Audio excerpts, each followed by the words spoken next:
আসসালামু আলাইকুম সবাইকে। আমি একটা আমার পোর্টফোলিও সাইট বানানোর চেষ্টা করতেছিলাম, যেখানে প্রজেক্ট শোকেজ করা থাকবে। তো প্রজেক্টগুলো শোকেজ করা যে আমি এখানে কার্ডটা নিয়েছি, কার্ডের ভিতর 3-4টা টেম বাটন, ডিসক্রিপশন আর টাইটেল আর ছবি। তো আমি যে ওয়ার্কফ্লো ছবিগুলো এখানে দিব, ওয়ার্কফ্লো যে টাইটেল থাকবে একটা আর ডিসক্রিপশন থাকবে। আমার প্রত্যেকটা ডেসক্রিপশন হাতে লিখতে হইতেছিল, অথবা যেমনি হোক এটা নিজে ম্যানুয়ালি বানিয়ে নিতে হইতেছিল। চিন্তা করলাম এর জন্য একটা অটোমেশন বানানো যায় কিনা, তার জন্য একটু চেষ্টা করলাম, দেখি আমরা কি করতে পারছি। এখানে প্রথমে একটা শিডিউল ট্রিগার নিচ্ছি আমি। শিডিউল ট্রিগারের কাজ হচ্ছে দিনে একবার যে কোনো একটা সময় ট্রিগার হবে। এখানে একবার না দুইবার হইতে পারে, যখন আমার ট্রিগার বিটুইন আমি যত দিব তত এখানে হবে। যেহেতু এক দেওয়া আছে, তো একবারই ট্রিগার হবে দিনে। তারপর আমরা গেট মেন একটা ওয়ার্কফ্লো নিলাম। এখানে আমরা এটার নাম চেঞ্জ করে দিই, গেট অল। আমরা এখানে আমাদের যতগুলো ওয়ার্কফ্লো আছে এক্সিস্টিং সবগুলো পাবো। যদি এটা এক্সিকিউট দেই, ৭৭টা আইটেম রিটার্ন করছে, তার মানে হচ্ছে আমাদের এখানে ৭৭টা ওয়ার্কফ্লো পাইছে। তার পরবর্তীতে আমরা যা করছি তা হচ্ছে এই ৭৭টা আইটেমকে একবার একবার করে নিবে। একটা লুপ নোড নিছি, লুপ ওভার অন ওয়ার্কফ্লোস,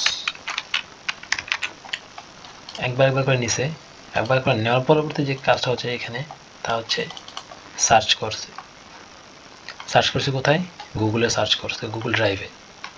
হ্যাঁ, কি দিয়ে সার্চ করছে? ফাইল ফোল্ডার সার্চ করছে, search operation search, search method.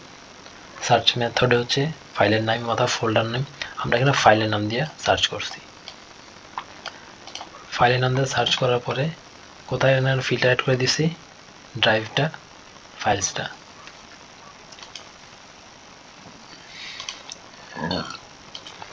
তারপর সার্চের পর হচ্ছে আমরা ডাউনলোড করছি। হ্যাঁ, ডাউনলোডের ক্ষেত্রে আমরা কি দিয়ে ডাউনলোড করছি? আইডি দিয়ে, মানে হচ্ছে ফাইলের আইডি নাম দিয়ে। এই আইডিটা হচ্ছে আমরা পাইছি আমরা যখন এই ফাইলের নাম দিয়ে সার্চ করছি, তখন আমাদেরও আইডি রিটার্ন দিছে। যেহেতু নাম দিয়ে সরাসরি ডাউনলোড করার অপশন নাই এই জায়গায়, তার জন্য আমরা এখানে অপশন ছিল বাই ইউআরএল বাই আইডি, তাই আমরা নাম দিয়ে করতে পারি। নাম দিয়ে করা গেলে আমরা আগের নোটেই আমাদের সার্চ নোটটার প্রয়োজন ছিল না। সার্চ নোট আমাদের এখানে যে আইডি দিতে আছে, সেই আইডিটা এখানে অটোমেটিক ডাইনামিক্যালি আসবে। তার পরবর্তীতে সমস্যা হচ্ছে ও আমাদের যে ডাটাটা দিতেছে, হ্যাঁ ডাউনলোড করছে বা জেসন ফাইল ডাউনলোড করতেছে, ওই জেসন ফাইলটা সরাসরি আমরা কোনোভাবে এখানে নিতে পারতেছিলাম না। তার জন্য আমরা এখানে কনভার্টার ইউজ করছি। এখানে এক্সট্রাক্ট ফাইল ফ্রম, ওই ফাইলটাকে নিবে, নিয়ে এখানে টেক্সট ফরম্যাটে দিবে। ওই টেক্সটটা আমাদের যে এজেন্ট আছে, এজেন্ট অ্যানালাইসিস করে দেখবে কি কি নোট আছে, কিভাবে আছে। সর্বশেষ আমাদের একটা টাইটেল আর ডেসক্রিপশন রিটার্ন দিবে। এই ডেসক্রিপশনটা আমরা শিটে অ্যাড করে দিব। হ্যাঁ, শিটে আমরা কি অ্যাড করবো? ওয়ার্কফ্লো নেম অ্যাড করবো, টাইটেল অ্যাড করবো, ডেসক্রিপশন অ্যাড করবো। দেখে আমাদের এটা কাজ করে কি করে না। আমরা যখন এক্সিকিউট দিলাম, কাজ করতেছে। আমরা এখানে যদি দেখি আমাদের ৭৭টা আইটেম আসছে, ও লুপ থ্রু করতেছে, একটা পর একটা দিবে। প্রথমে একটা গেছে, সেকেন্ড এক্সিকিউশন আসলো। একটু থামাই, এটাকে থামায় দেখলে ভালো বুঝে যাবে। আমরা হচ্ছে সার্চ করিতে নেম ইউজ করছি। এই যে এখানে যখন লুপ থ্রু করছে, তখন আমাদের ওয়ার্কফ্লো নেম দিছে একটা, মাই ওয়ার্কফ্লো 4 এই জায়গায় নেমটা। হ্যাঁ, তো এই নেম দিয়েও সার্চ করা কি পাইছে? একটা আইডি পাইছে, এক্সিস্টিং আইডি, অ্যান্ড একটা নাম পাইছে। তার মানে হচ্ছে আমাদের ড্রাইভে আছে।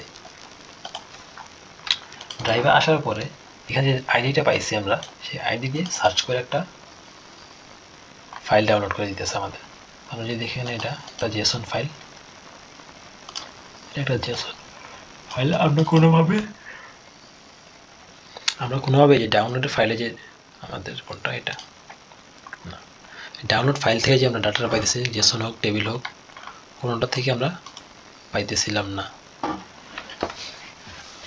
পাইলেও আমরা এখানে এটা অ্যাক্সেস করার আমাদের অপশন পাই নাই, বা কীভাবে করবে আমার জানা নাই। যার ধরুন আমি একটা সমস্যায় পড়ে গেছিলাম, তারপর আমরা এই এক্সট্রাক্টর ফর্মুলা ইউজ করছি। এর কাজ হচ্ছে এই যে ফাইলটা আছে, ফাইলের মধ্যে যত ডাটা আছে এই সব ডাটা একটা টেক্সট আকারে দিবে। এখানে টেক্সট আকারে দেওয়ার ফলে আমরা এজেন্ট থেকে নিতে পারতেছি। আমরা এই ডাটা এখানে ড্রেগ করে ছেড়ে দিছি, তারপর আমাদের একটা ওকে, আমরা এখানে দুইটা এক্সিকিউশন হয়েছে, আমরা দেখি দুইটা কি আমাদের ফাইল, হ্যাঁ আমাদের অ্যাড হয়ে গেছে। আমরা চাইলে এখানে নামটাও আমরা ডাইনামিক্যালি দিতে পারতাম, মানে এজেন্ট আমাদের জেনারেট করে দেবে যে নামটা না থাকবে, আমরা এটা করি নাই, এটা করতে হবে আমাদের, এটা পরবর্তীতে আমরা করে নেব। এখান থেকে ইমেল লেভেলার আছে, AI power Gmail email classifier and লেভেলার। এই নোট থেকে আমরা যে সার্চ করে পাইতেছি অথবা এখান থেকে ডাউনলোড করতেছি, ওয়ার্কফ্লোগুলো কই আছে। ওয়ার্কফ্লোগুলো ছিল আমাদের একটা ড্রাইভ ফোল্ডার আছে, এই ফোল্ডারটার ভিতরে সকল ওয়ার্কফ্লোগুলো আছে আমার। মানে হচ্ছে আমার যত ওয়ার্কফ্লো আছে, নতুন নতুন ওয়ার্কফ্লো প্রতিদিন এই জায়গায় অ্যাড হয়ে যায়। অটোমেটিকলি আমি আরেকটা ওয়ার্কফ্লো বানিয়ে রাখছি ব্যাকআপের জন্য। আপনারা চাইলে আমার ইউটিউব চ্যানেলে দেখতে পারেন, সেখানে আমি অ্যাড করে দিচ্ছি ভিডিওটা কীভাবে ওয়ার্কফ্লোগুলো এখানে অ্যাড হইতেছে প্রতিদিন। থ্যাংক ইউ এভরিওয়ান, আসসালামু আলাইকুম।